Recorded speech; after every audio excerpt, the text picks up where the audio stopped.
Fala, né? E vamos aqui à palavra do Senhor.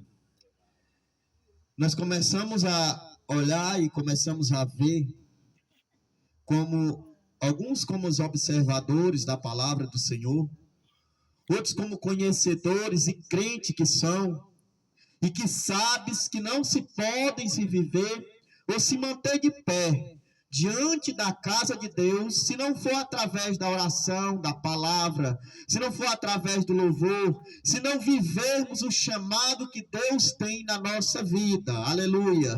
Mas quando nós olhamos para a igreja de Laodiceia, nós olhamos e nós vemos um povo, aleluia, que eles começam a olhar não para o que Deus tem na vida deles, não para o que o chamado de Deus na vida deles, mas eles começam a olhar para o que eles começaram a ter, para o que eles produziam. Era uma igreja que era rica. A Bíblia diz que eles produziam a melhor lã na época. Era uma lã preta e que tinha muito valor. Isso fazia com que a igreja viesse enriquecendo, e a cidade também era uma cidade que tinha bancos.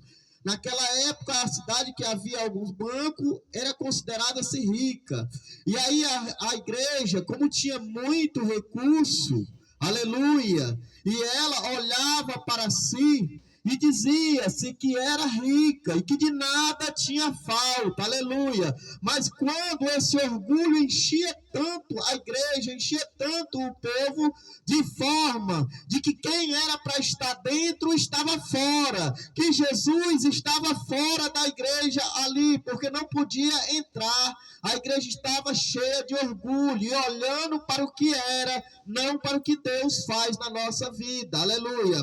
E quando, de repente, a Bíblia diz que o apóstolo chega com uma carta endereçada ao anjo da igreja, por que não dizer ao pastor da igreja? E a carta, de início, ela vem dizendo, e ao anjo da igreja de Laodiceia, ela vem com o endereço certo, porque quando o Senhor quer falar conosco, irmão, ele não erra de endereço, ele conhece cada um de nós pelo nosso nome, até mesmo porque ele é Deus que nos conhece antes que nós viéssemos a ser gerados no ventre de nossa mãe. E aí o Senhor manda esta palavra para a igreja de Laodiceia, aleluia, para que ela venha a voltar ao primeiro amor. Era uma igreja que dizia, ou melhor, é uma igreja que o Senhor, quando envia esta carta, ele vai logo dizendo, eu conheço as tuas obras, que nem és frio nem quente, quem dera foras frio ou quente, mas era uma igreja que estava morna. É um certo equilíbrio, irmãos, não está quente e nem frio, está morno, está meio termo. É alguém que está dizendo, como geralmente nós ouvimos alguns crentes, irmãos, algumas pessoas que se titulam ser crente, porque crente é aquele que obedece e vive o evangelho de Cristo. É algumas pessoas que dizem que não podem se beber muito para se embriagar, mas pode se beber um pouco. Mas eu conheço uma bebida que a gente pode se embriagar, mas é com o Espírito Santo de Deus, irmãos. Essa sim, não tem equilíbrio. E Deus, ele está falando nisso para que a igreja venha deixar esse equilíbrio, porque com Cristo nós temos que deixar esse equilíbrio, porque o mesmo profeta Elias, quando ele chega para falar com aquele povo que estava ali se prostituindo a outros deuses, Elias, ele vai dizer, se Baal é Deus, então servi a Baal, mas se é Deus, então servi ao Senhor, sai de cima do muro, tome uma decisão. Elias está dizendo isso para aquele povo, porque o povo estava se corrompendo naquela época, e precisava se tomar uma decisão. E aqui com a igreja de Laodiceia, o Senhor está visitando esta igreja através de uma, aleluia, mensagem pela vida vida do apóstolo João e está mandando um recado. E que recado é esse? Ele está dizendo que a igreja que se diz ser rica, a igreja que se diz de não ter falta, a igreja que se diz ser aquela tal, ela não é aquilo que ela pensa que ela é, que o Senhor conhece as obras dela, que ela nem é quente e nem é fria, quem dera fosse, aleluia. Oh, glória, meu Pai. E diz assim porque és morno, e não és frio, nem quente, vomitar-te-ei da minha boca. Como dizes, rico sou, e estou enriquecida, e de nada tenho falta. E não sabes que és desgraçado, miserável, pobre e nu. No entanto, Deus vai dizendo tudo aquilo que a igreja é para ele, como Deus está vendo a igreja. Porque o importante não é como nós olhamos para nós, o importante não é a forma em que nós achamos que somos, mas é o que Deus diz que nós somos. E Deus está falando para a igreja que de tudo isso que ela tem, de toda a riqueza que ela juntou, e tudo que ela se diz ser, na realidade, ela é pobre, ela é miserável e ainda está nua diante de Deus. Aleluia. E diz assim: aconselho-te que de mim compres ouro provado no fogo, para que te enriqueça, e roupas brancas, para que te vistas, e não apareça a vergonha da tua nudez, e que unjas os teus olhos com colírio, para que vejas. E além de mais, a igreja estava nua e cega, irmãos, diante de Deus. Aí nós começamos a olhar e começamos a ver que o Senhor está falando para a igreja de Laodiceia. E aí Deus, quando ele olha, está olhando ali e falando, ele diz: aquele que tem ouvido, ouça o que o Espírito diz à igreja. É sinal de que tinha gente dentro da igreja que ainda se importava em ouvir a voz do Senhor. Assim como nós olhamos para os dias de hoje, irmãos. Nós olhamos para os dias de hoje e a gente às vezes olha e vê muita gente dentro da igreja, mas aquela multidão às vezes não é sinal de que tenhas ouvido para ouvir o que Deus tem a falar. Alguns até aparentam ter, mas aí a realidade é que muitos até ouçam, como a Bíblia diz, mas não guardam no seu coração.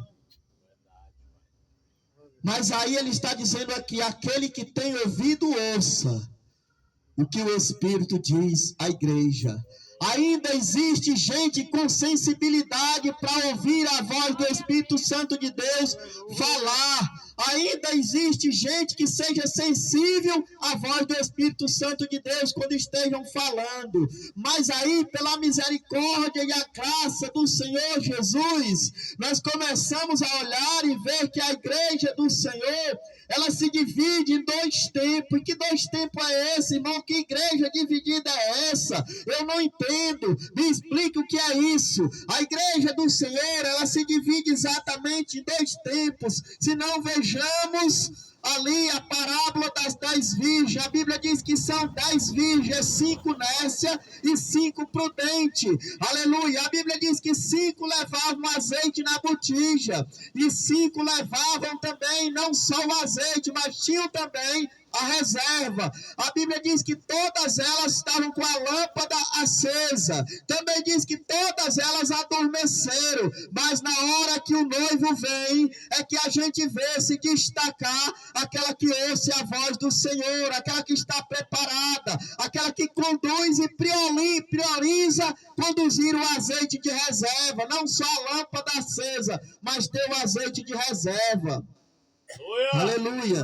E aí nós começamos a ver as duas parte da igreja que se divide, como eu já disse, irmãos, e às vezes a gente olha e fica olhando e até se escandaliza, quando com os irmãos que entram na igreja e não tem muita força, não permanece, sai, entra hoje, sai amanhã e volta de novo, e a gente não entende, mas é como já disse a igreja, que se divide, pastora, em duas partes, que duas partes são essas, como eu já disse, é uma parte da igreja está sendo preparada para o arrebatamento, ou melhor, e a outra parte da igreja está sendo preparada, está sendo guardada para pregar na grande tribulação. Isso quer dizer que algum dos irmãos, alguma das pessoas que está na igreja hoje, que entra e que sai, e que a gente não entende por que isso, irmão, a gente prega tanto e não se firma, vai e volta, a gente não entende isso, mas não foi só da agora,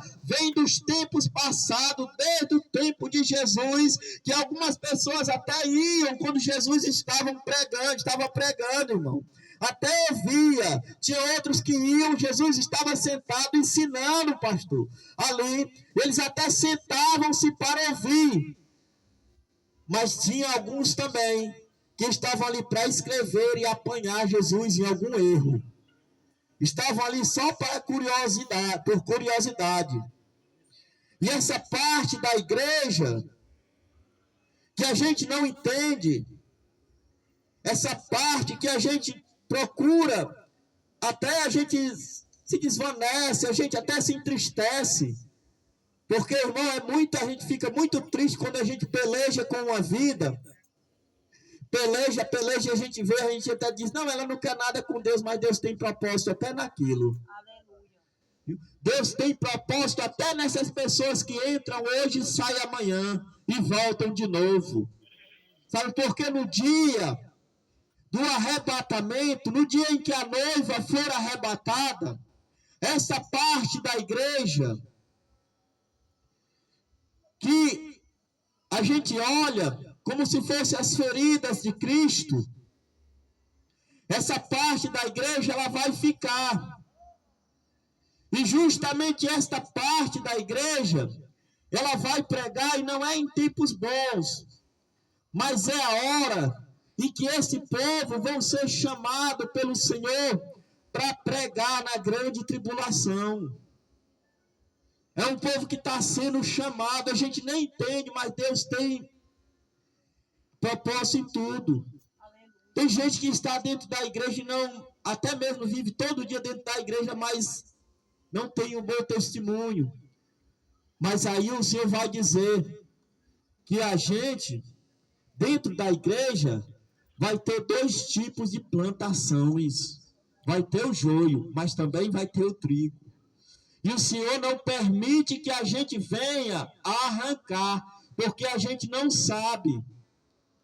A nossa visão é muito limitada para que a gente venha entender, e o nosso entendimento, quem é o joio ou quem é o trigo, quem fica e quem sai, quem vai ser escolhido e quem não vai, quem vai subir e quem não vai.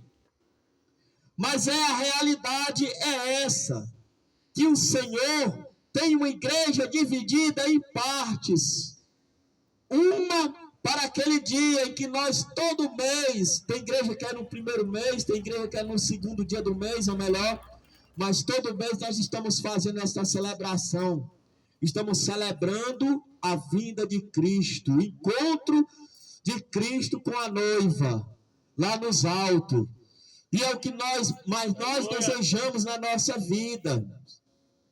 O que mais nós desejamos e ansiamos nos nossos corações, pastora, é que venha a chegar o tempo do Apocalipse. Parece até que o povo está ficando doido, o povo de Deus, mas é nesse tempo em que o Senhor vai encontrar com a sua noiva. É nesse tempo em que a igreja realiza, aleluia, o seu sonho, de que aquele dia, aquela celebração da Santa Ceia, seja só um memorial. Ela vai ser real. Jesus Cristo vai se encontrar com a sua noiva. E Ele vai nos servir a ceia, Ele próprio, lá nos altos, irmãos. Mas isso também vai acontecer, de que enquanto nós estamos lá, vai haver uma grande perseguição aqui na terra. E aqueles que estão tendo a oportunidade de ouvir a mensagem do Senhor, e se reconciliar e se voltar para Cristo, não devem se perder tempo.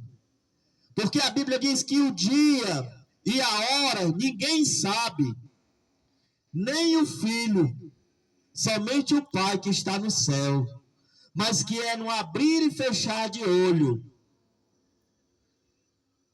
Ele vai voltar. Esse Jesus que nós estamos pregando, esse mesmo Jesus que chega para a igreja de Laodiceia, que aconselha que ela compre dele colírio e que compre dele vestes, aleluia, para que não esteja nua. Esse mesmo Jesus que bate na porta, porque não pode entrar, que a igreja está cheia de orgulho, aí olhando para dentro de si, para o que tinha, mas de tudo que ela precisava era da presença de Cristo. Esta promessa é verdadeira. Esse Jesus que nos prometeu, Ele é fiel para cumprir. Aleluia. E Ele está cada dia com as suas mãos estendidas, chamando o seu povo. E nós, nos últimos dias, vamos ter muitas surpresas, irmãos. Como a Bíblia diz.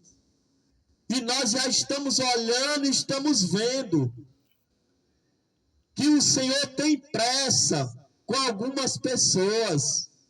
Logo que a gente olha, não era dessa forma. Tem gente que tem um processo, tem gente que o processo é maior, tem gente que quando vem para os caminhos do Senhor é como o irmão Gênesis, começa logo a adorar, começa logo a se quebrantar na presença de Deus. Mas tem gente, irmãos, que passa por um processo maior.